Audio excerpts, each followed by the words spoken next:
Hey guys, welcome to day 14. It's Sunday morning and we had breakfast at the Ayers Hotel. We decided to walk over to the Amtrak. Okay, here's our hotel. Here's our hotel. We come out that door, and here's the train station. The map said 3/10 of a mile, but this has got to be like, what, 100 yards? I mean, this is so close.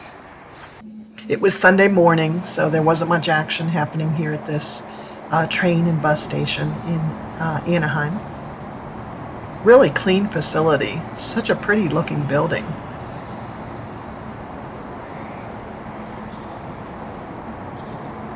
So it was good to go over there and get the lay of the land, know where we were going tomorrow morning.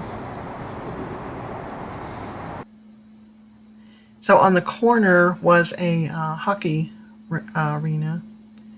And we decided later in the day, I edited videos and stuff, but we decided to do an order of our first DoorDash order. And we decided to pack while we were waiting for dinner to arrive. I don't know how we collected all this stuff. But the DoorDash app was very easy to use, and it showed me when she arrived.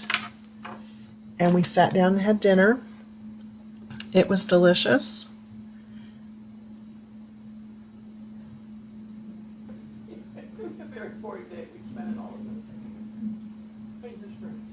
Had to make an action shot. It's been fun making these videos and showing you guys what we've been up to. So thanks for watching day 14, and we will see you tomorrow.